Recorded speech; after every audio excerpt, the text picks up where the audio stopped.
Welcome back to the Real Texas Radio Podcast with your host, Bronin. Or, if you are joining the show for the first time, 1,000 welcomes. I know I said I was done for 2025, but the scripts, they seem to write themselves. So I'm back with a final episode of 2025. First, I've got some bum stories. I want to talk about a big encampment cleanup in Austin, Texas.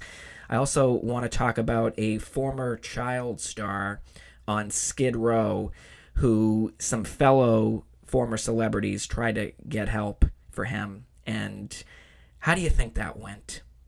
And the marquee story today is going to be, for the last time, at least for 2025 anyway, the TikTok viral Christmas house on Deloche Avenue. We've got some more updates. So without further ado, make sure you hit that like, subscribe, download those episodes from wherever you're streaming the Real Texas Radio Podcast. And you can also follow the show on X at RTR_Bronin, RTR_Bronin. All right now, you're listening to the Real Texas Radio Podcast. I'm your host, Bronin, just a fed-up taxpayer bringing you all of your Texas, local, and national news.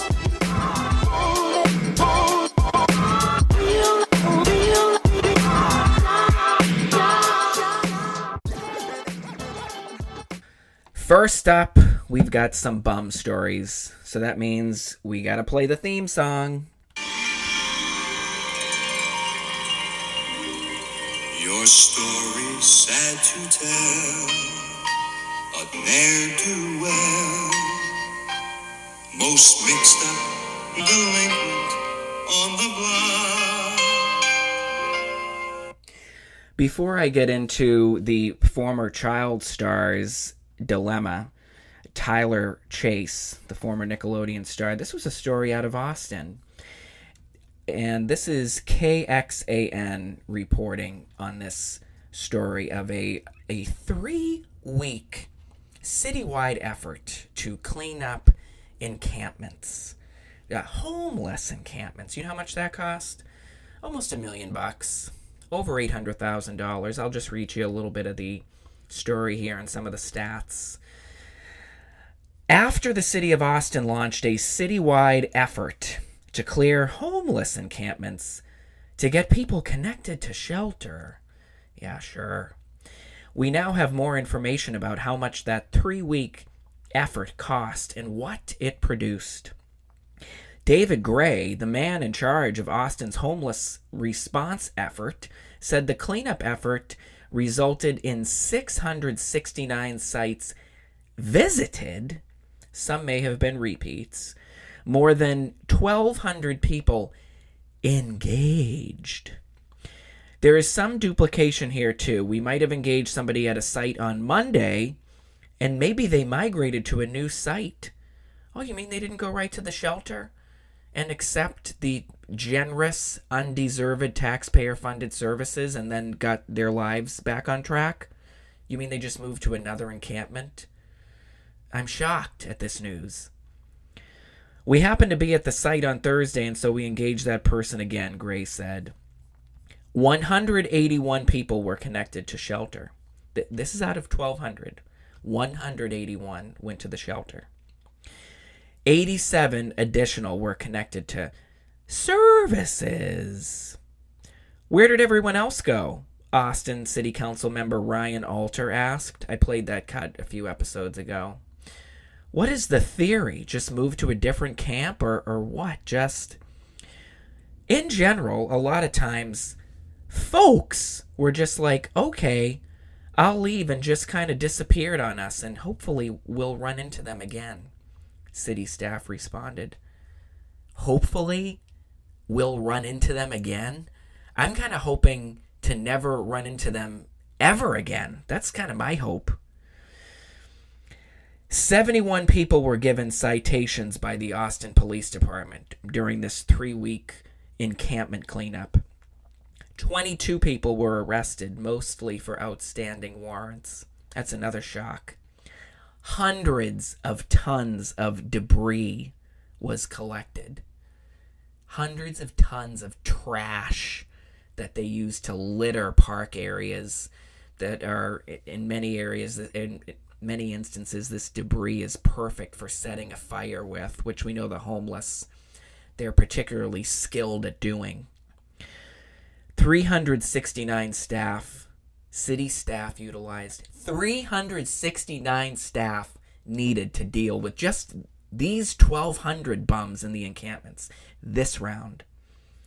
Can you think of a greater waste of money? I can't. So let's talk about this Tyler Chase. And this story, it just popped up on my social media. I guess you can figure out what my algorithm looks like. I never heard of this guy before. He's my age. He was a child star on a TV series like 20 years ago on Nickelodeon, Ned's Declassified, targeting a middle school audience. Again, I never heard of this show. And there was video of him. It looked a complete mess, looked completely drug ravaged, looked like he had been through the zombie apocalypse, and looked like the zombies won. And I'm sorry, I'm not saying this to be mean, but I retweeted some of these videos, and in any case, people realized, oh, this is a homeless, down on his luck, ex-Nickelodeon child star. We know what was going on at Nickelodeon, perversion, pedophilia. The casting couch was very busy, apparently. And so a lot of people thought, oh, this is Nickelodeon's fault. This is Hollywood's fault. This is what happens when you're a child star. You just get abused, you get chewed up, and you get spit out. And so then some of the co-stars from this Ned's Declassified, they got involved and they wanted to help this Tyler Chase. And again, they framed this as like, oh my goodness, there's just no services and there's no resources. And if somebody just took charge here and helped this guy, this is symbolic of the whole system. There's just no help. There's no resources. There's nothing available. And so this co-star, his name is Daniel Curtis, seems like a nice guy, seems very concerned for his former co-star. So he decides he's going to get a motel room for his friend here, Tyler Chase. He's going to get him a motel room for a few nights because some bad weather was coming into California, and he wanted his friend to be safe and warm and out of the cold and out of the elements.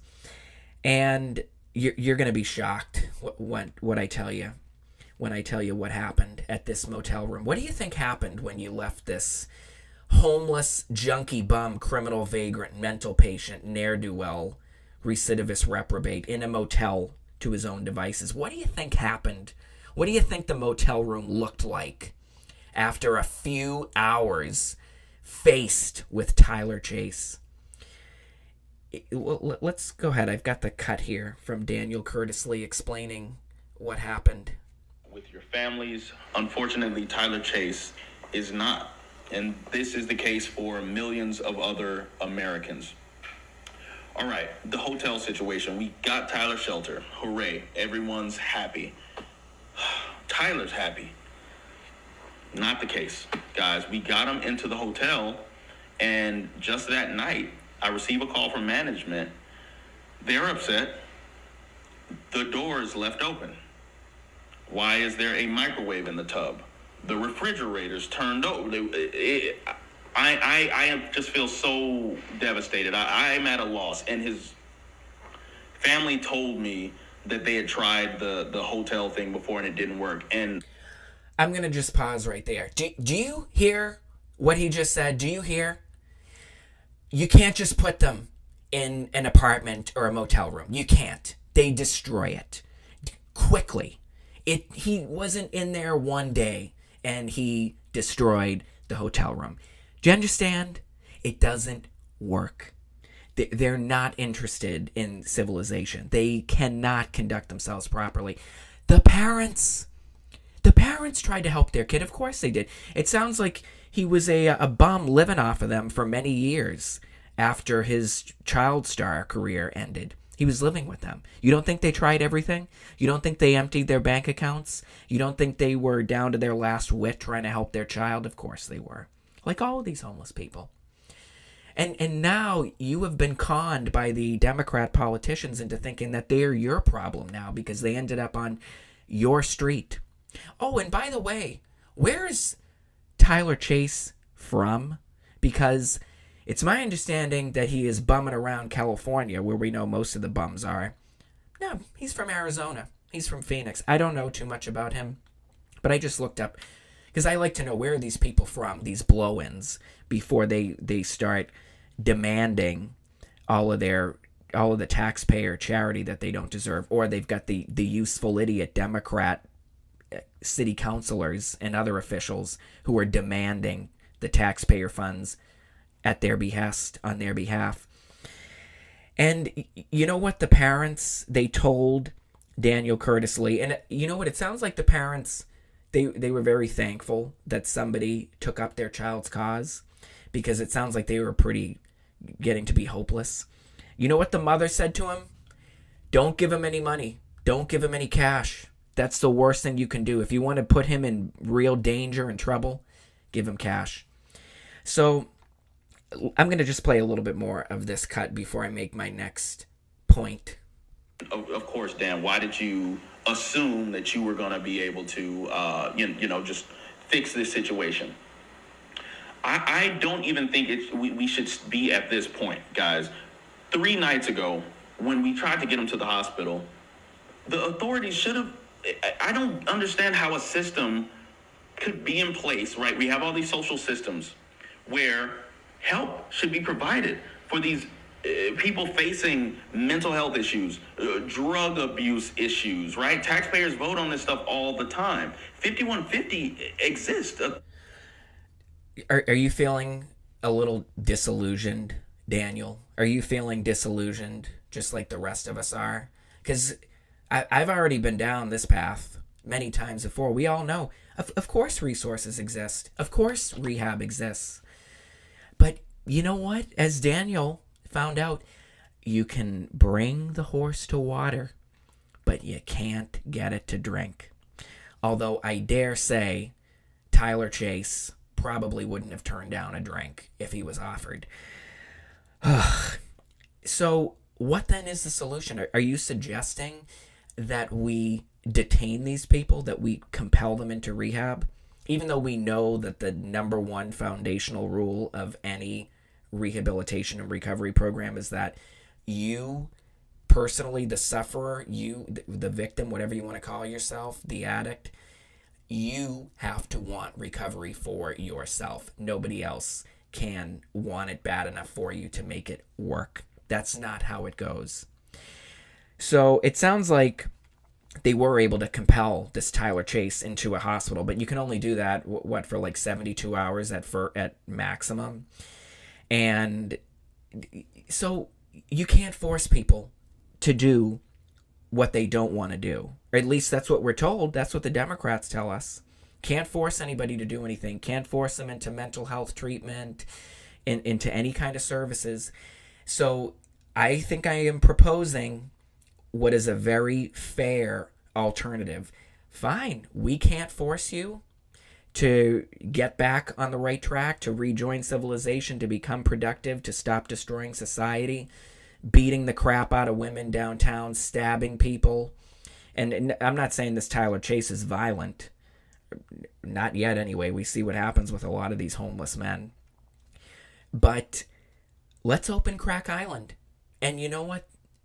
Tyler, you can go to Crack Island, and you don't have to worry about being taken care of. There's going to be food and shelter for you, and there's going to be a cigarette machine, and you don't even have to put any money in it. You don't have to tap a debit card. You can get free cigarettes whenever you want.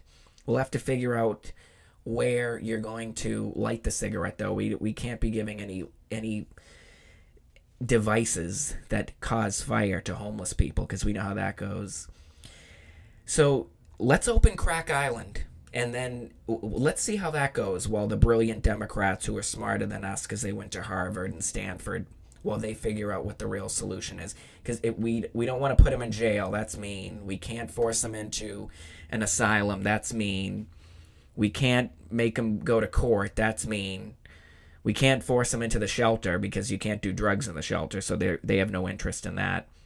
So what's the solution, folks? What is it? Sounds like Crack Island to me. Let's open it up speedily. All right, I'm going to move on to another area. Well, I wanted to go up and visit the TikTok Christmas decorated house on Deloche Avenue.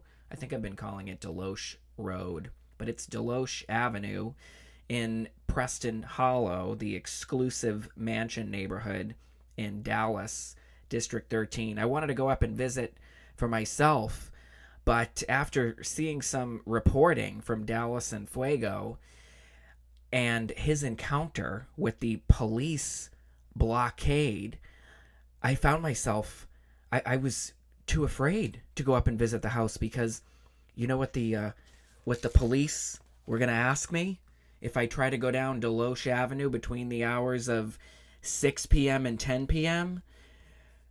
They were going to ask me, do I live on the street?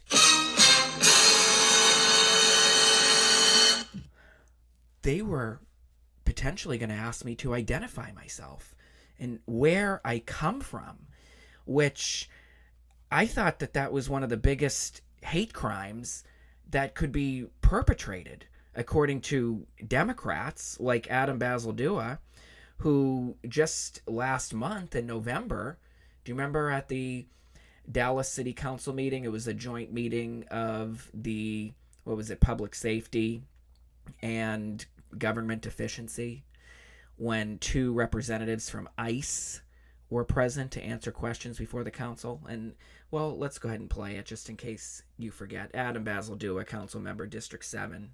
Okay, where are you from, sir? I don't see how that's relevant to the specific. Oh, well, apparently it's very relevant where you're from if you wanted to go and look at some Christmas lights in Preston Hollow on Deloche Avenue. You are going to have to show the Dallas Police Department, and it's my understanding some of them may have been funded privately by a neighborhood association, but there's still some questions as to whether some of the police were on the taxpayer dime. They were regularly scheduled police, but it sounds like there are quite a few of them, more than last year, asking people where they live. And if you give the wrong answer, well, you can't come down this taxpayer maintained public street, not even on foot. And Dallas and Fuego, he was able to obtain a copy of the special event permit.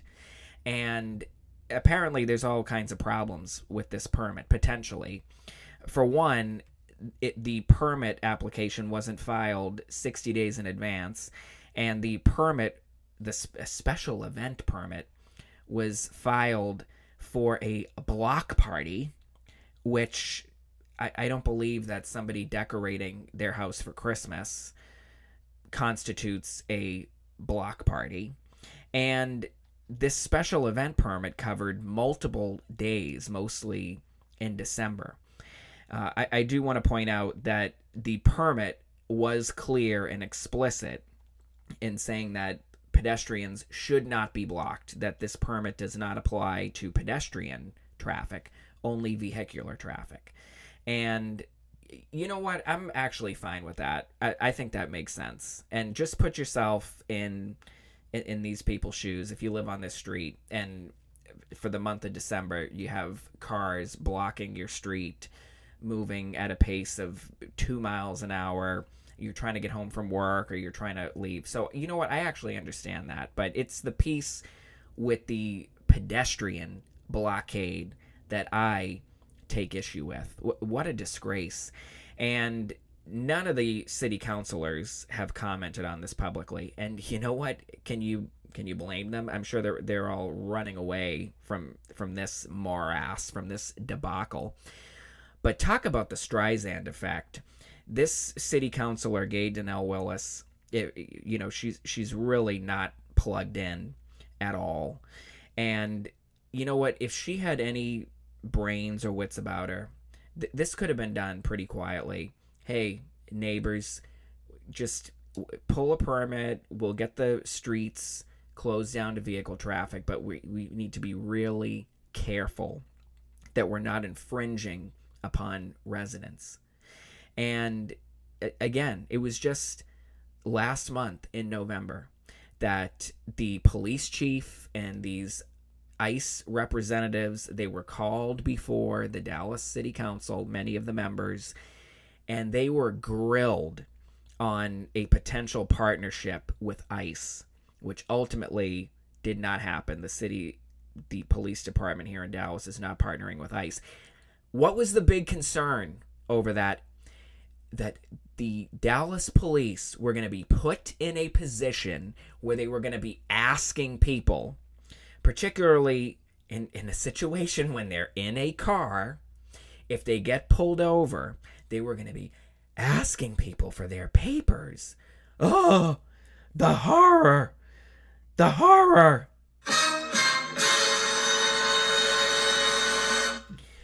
You know, silly me, I thought that when you got pulled over, the police officer, before he even approaches your vehicle, already has quite a bit of information about you based on, you know, your license plate that you're legally required to have on your vehicle.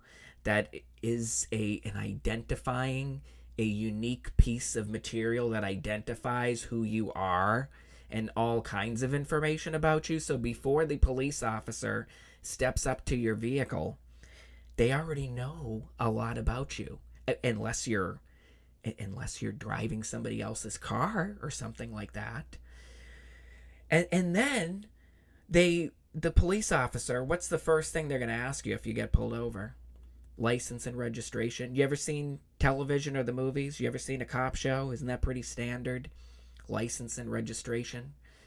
And then guess what's on your driver's license?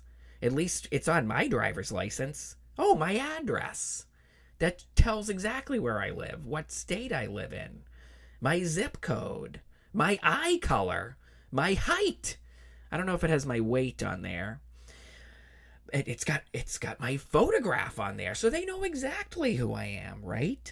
But this was a big concern, that if the Dallas police partner with ICE, that they're going to have to be asking people for their ID. And, God forbid, you have an ID that's not from the United States. That might raise a red flag. Oh, that perhaps you don't have a valid driver's license, that you don't have car insurance. Maybe you're in an unregistered vehicle. But these city councilors who, and Gay Janelle Willis, she was not present at this particular joint meeting back on November 6th. I will make that clear. The councilwoman from District 13, where this Deloche Avenue property is. But all of these city councilors, and even though the city councilors who don't usually have much to say, like Jaime Resendez, District 5, I believe, he's very quiet. Not the loquacious type whatsoever. And not that means just because you're not running your mouth at every city council meeting, that doesn't mean that you're not doing your job or you don't care. But when ICE comes up, when immigration is a topic, all of a sudden he is a blabbermouth. He is a chatty Cathy. The pontification and the grandstanding and the speechifying about, the tough talk, the courage and the bravery. Oh, we aren't going to let ICE come into our city and question our residents about who they are, because that's racist and that's bigotry and that's the opposite of inclusion, which is the most important thing in the world, right? Well, this TikTok Christmas house, it totally blew up. Dallas and Fuego, we can blame him for that. I'm kidding, in a good way. And, he definitely wants to get rid of this gay Dannell Willis, Grinch Dannell Willis, the developer darling. of Deloche Avenue Deputy Mayor Pro Tem. I just wanted to get some alliteration in there. The problem is we don't have council elections for almost 2 years, so this will have blown over by then. And I imagine next year they're really going to have to get their act together for this Christmas house, even though we know Gay Donnell Willis, she's admitted that she was working to get a solution in this neighborhood for months, since maybe a year ago, since last summer, in her public comments. And it was totally a debacle. The Houston Chronicle picked it up, and the Dallas Morning News, they reported on it, but really embarrassing, and I tweeted this out at RTR_Bronin, RTR_Bronin. I think it was on maybe the 23rd, or was it Christmas Eve? Anyway, the Dallas Morning News, they published a follow-up article on this TikTok house.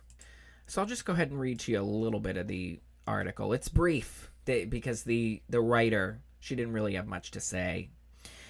Public access will be restricted to the street in North Dallas where a viral mansion is located after the city of Dallas approved a special event permit.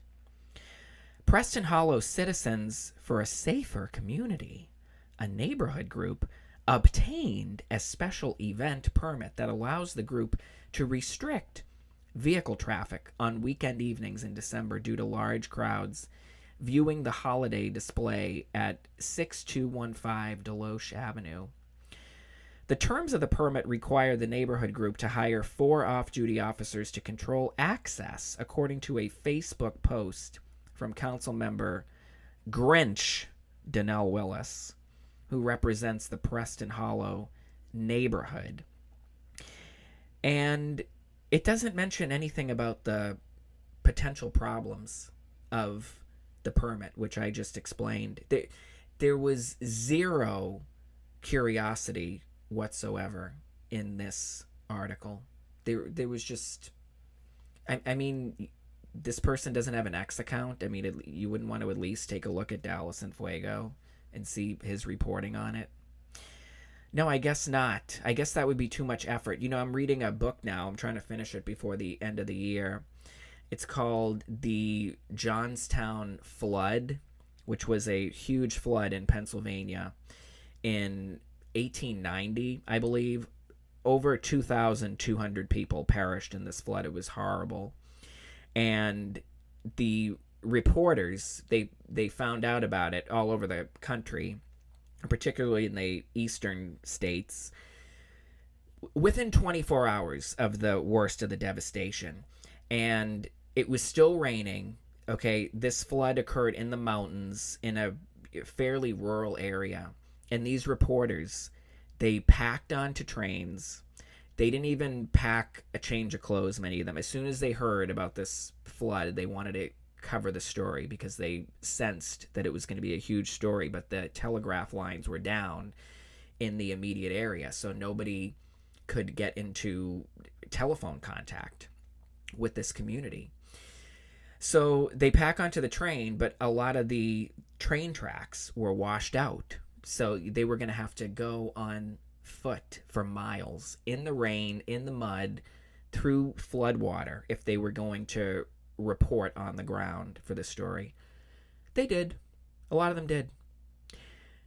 And the Dallas Morning News, they wouldn't even go to Twitter or to X to be able to source a few more details about this story, which the Houston Chronicle is covering and which other sources are covering as well. And you know what else? The city, they put out a survey. This article, it did mention this survey, which I completed.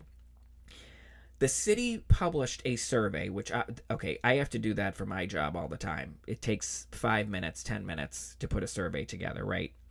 Hopefully, they didn't shell out any money. Hopefully, they didn't use anybody beyond somebody already on staff at City Hall to do this survey. And it was just asking about, Christmas lights and disturbances in your neighborhood and projecting that we have this huge problem citywide with lighting and crowds and noise, which I don't believe we do.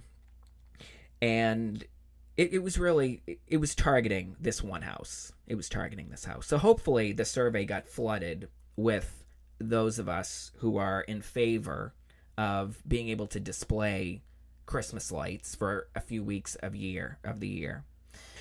So whereas the Dallas Morning News is limping into 2026 between the layoffs and the merger and the lackluster reporting on this story. And fine, you know what, you want to argue, well, who cares? This is trivial. It's not a big story. It's just the bleep stirrers on social media who hate the Dallas City Council and complain about everything. Oh, I'm not talking about myself, of course. You want to argue that that's what the real angle and motivation is. Fine, go ahead and argue that. But the Dallas Express, they have some good reporters over there. There's a guy, Logan Washburn, on the staff. He put out a great piece on this story with video, and he got all of the details that the Dallas Morning News decided to give a good leaving alone to. You know, I don't even know if that story quoted the homeowner. But anyway, this Logan Washburn, he's a talented guy here. He's obviously pretty quick. He got this story out fast. I think he went to X. I think he was able to source a few details from social media. I don't think he had to spend... He didn't have to burn the midnight oil in order to get this story out with the details. The leaked voicemail from Gay Donnell Willis to the homeowner complaining about what a tremendous nuisance his Christmas decorations are for her donors who've contributed thousands of dollars in order to keep her around the horseshoe, to keep her working in concert with the rest of the City Hall cabal. You know, she's really just a go along to get along kind of a gal. And I was just thinking back over the last year, the record that she has in terms of voting. And she had no qualms about voting for the $55 million practice facility for the Dallas Wings. $55 million. That was the publicly published price tag, which is sure to increase. It probably already has. I think I've already seen city staff come back to amend the contract, asking city council for more money, which, you know, Gay Donnell Willis, she'll shell out plenty of more money for that. Just like she has no problem shelling out billions of dollars. We don't have a total yet unknown price tag for the brand new convention center. We're going to demolish the convention center downtown, build a brand new one. Never got a final price tag from city staff on that, but Gay Donnell Willis, she's going to keep voting more taxpayer funds for that. No problem. And, of course, the developer donor darling that she is, anytime tax abatements come up, 60 or 75-year tax abatements, just remove brand new properties from the tax rolls for the rest of our lives. Well, she's got no problem voting for anything like that. That's totally fine. Or what about the botched real estate deals? Whether the property down on Hampton Road, I don't know how much they paid for that. The city of Dallas, $6 million. They were going to turn it into a homeless shelter. But, well, it turns out that the residents in the area, mostly blacks and Hispanics, well, they didn't want a homeless shelter in their neighborhood. So, we just dumped that again. That was a waste. I could go on and on and on. But when it comes to having a few police officers to manage traffic, pedestrian safety in Preston Hollow, well, then all of a sudden, Gay Donnell Willis, she is now a fiscal conservative. She's very worried about the money that is going to burden the taxpayers with. We want to be very careful about this. But there's talk about mirthless and inability to see irony or hypocrisy. But Of course, I'm sounding like a broken record now. I'll wrap it up on this Deloche Avenue debacle. And I think I'm going to end the episode here on that note. But hope you all have a happy new year. You got your resolutions in order. And I'm not looking forward to the gym being crowded for the month of January or most of it. But you know what? Now who's sounding like a Grinch now? Now I'm the one sounding like a Grinch. All right. Bronin here. Thank you for tuning in once again to the Real Texas Radio Podcast.